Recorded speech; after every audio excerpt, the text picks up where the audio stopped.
What's going on, Cougar fans? Peter Borkowski here on the Cougar Sports Network, bringing you this edition of Coaches Weekly. And once again, I'm joined by head coach of the CUC men's volleyball team, Coach Manos. Welcome back to the show, Coach. Excited to talk to you today. Thanks for having me again. Of course. And it was, an eventful couple of last games for you guys since we last spoke. And let's go back to Saturday. That Lakeland game here at CUC was an absolute thrill. You guys fell in that 2-0 hole early in the match, won the next three sets to take it 3-2. The reverse sweep, which you guys are coming quite familiar with that concept. Your third reverse sweep of the season. You took one to Fontbonne, North Park, and now Lakeland. And I just kind of want to ask, what's the whole deal with that? What is it about this team that when you guys fall down 2-0, because for a lot of teams that is, basically a death sentence to the match. When you guys fall in a 2-0 hole, you don't seem to panic. You guys stay calm, and as we've shown, you've had some pretty good results despite falling in that hole early in the season.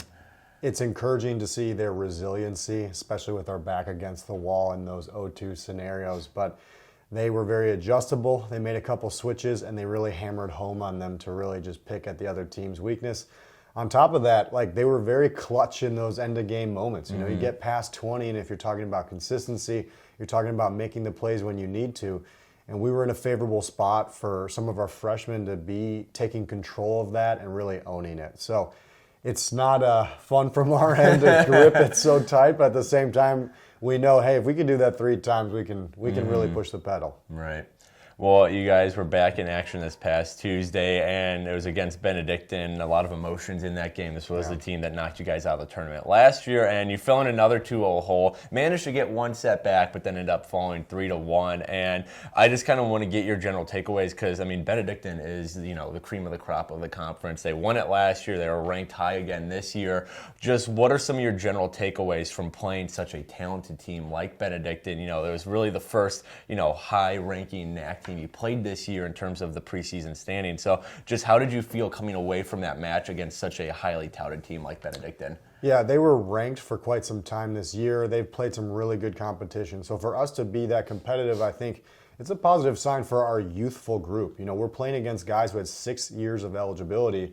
And for us to be able to hang with them and be toe-to-toe for quite a bit of it is really encouraging. We did some really good things in that match that we've been focusing on in practice, especially the service line in particular.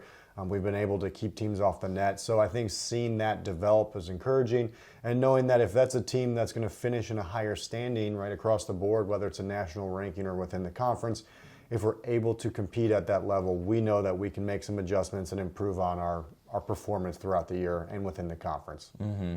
And one of the personnel decisions I want to talk about from that game was the introduction of a new face to his team, Sean Beckman, who I know men's basketball fans of CUC might recognize. He came to the volleyball team after men's basketball season ended last week. And I just want you to talk about, what his presence means for this team. Obviously, he hasn't played volleyball before, but he is 6'8", and you can't really teach height like that. So just what is the advantages of bringing someone like him on despite their lack of overall experience when it comes to the volleyball world?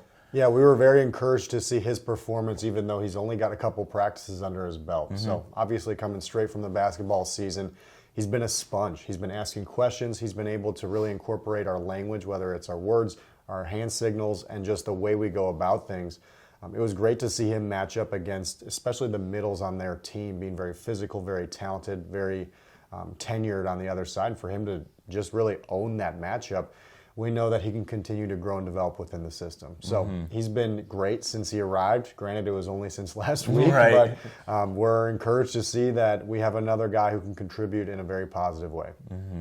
And then final thing to wrap up here, Coach, you guys travel to Concordia University Wisconsin tonight. The Battle of Concordia is always a fun matchup. And I think one of the things from that Benedictine game that was, on the bit of the needs improvement side was the attack errors number was pretty high in that game. Hitting percentage was pretty low for a large portion of that game. So how do you guys try to clean that up? What have you been doing in practice leading up to this Concordia Wisconsin game? And what do you need to do in the CUW game tonight to clean up that error sides of thing and have a bit more clean night in terms of the hitting percentage? Yeah, it's making sure we follow the game plan. At times we tend to do what's convenient and not what's given to us as far as an opportunity.